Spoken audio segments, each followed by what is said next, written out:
120 की speed 5 minute की। औषध तथा चिकित्सा के संबंध में पिछले जो 2 युद्ध हुए उनमें जहां एक और अधिक से अधिक घातक यंत्र तैयार हुए, वहां दूसरी ओर औषधियों के निर्माण में इतनी उन्नति हुई कि जो बहुत से रोग पहले असाध्य समझे जाते थे, वे अब नियंत्रण में आ गए हैं। इससे फल यह निकलता है कि विज्ञान की प्रगति में कोई दोष नहीं। इस प्रगति से जो जैसा लाभ उठाना चाहते हैं उठा सकते हैं। यह मनुष्य पर निर्भर है कि वह उस विद्या से लाभ उठाए या उसे हानिकारक बनाए।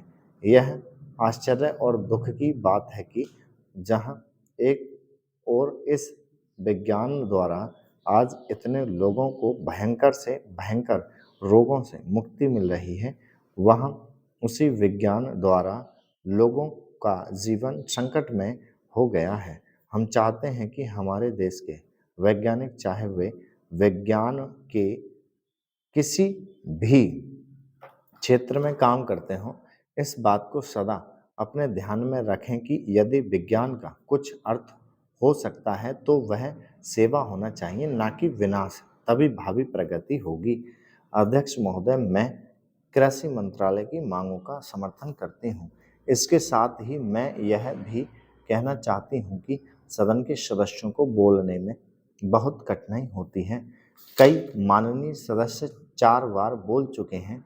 अब अगर किसी महिला को मौका मिला है तो उनको तो सहानुभूति होनी चाहिए। मैं कहना चाहती हूँ कि मैं किसान की लड़की हूँ और खेती करने वाले घर में महिलाएं बहुत काम करती हैं, इसलिए उनको खेती का अच्छा अनुभव होता है। हमारे देश में कम से कम वही होना चाहिए। कम खेती करने वाले घरों में महिलाएं ज़्यादा काम करती हैं, उनको हर सुविधा होनी चाहिए। हमारे मध्य प्रदेश में इस वर्ष पानी बहुत कम वर्षा है। वर्षा बहुत कम हुई है। वर्षा कम होने की वजह से फसल बहुत कम हुई है। इसलिए मेरी प्रार्थना है कि किसानों का इस वर्ष का लगान माफ़ कर दिया जाना चाहिए। उनसे इस वर्ष लगान बिल्कुल नहीं लिया जाना चाहिए। वहाँ पर किसान ने अगर 5 मन बीज डाला था तो मुश्किल से 10 मन गेहूं ही हुआ होगा। किसान रो रहे हैं, उनको कोई सुविधा नहीं है, इसलिए उनका इस वर्ष का लगान माफ़ कर दिया जाना चाहिए। आपको चाहिए कि आप गेहूं की कीमत निर्धारित कर दें। किसान की खलिहान में जब गल्ला आता है और उसको जब वह बाजार में ले जाता है तो वहाँ पर व्यापारी लोग उसको कम कीमत में खरीद लेते हैं और खरीद कर अपने घर भर लेते हैं। बाद में जब जनवरी फरवरी का महीना आता है, उस समय उसको दोगुने या उससे भी अधिक दामों पर बेचते हैं। जनवरी फरवरी से पहले वे गल्ला घरों से निकालते ही नहीं हैं।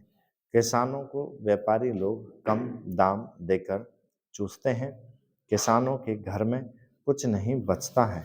इसलिए हमारे कृषि मंत्री जी को सोचना चाहिए कि फसल आने के पहले वह दाम निर्धारित कर दें। फरवरी मार्च में दाम निर्धारित कर दें ताकि किसान का गल्ला कम दामों में ना बिकने पाए। अन्न की समस्या आज बहुत नहीं है। आज लोगों को बहुत कष्टों का सामना करना पड़ रहा है क्योंकि सरकार किसानों से संबंधित कार्यों को समय पर नहीं निपटाती है। समय रहते किसान की उन्नति और खेती के सुंदर विकास के संबंध में मैंने बहुत सी बातें की। अध्यक्ष महोदय, राजस्थान में जनता को बड़ी कठिनाई है। वहाँ सूखा पड़ा हुआ है, मवेशी मर रहे हैं। ऐसे जो स्थान हैं वहाँ आपको कदम उठाने चाहिए, वहाँ लोगों को स्टॉप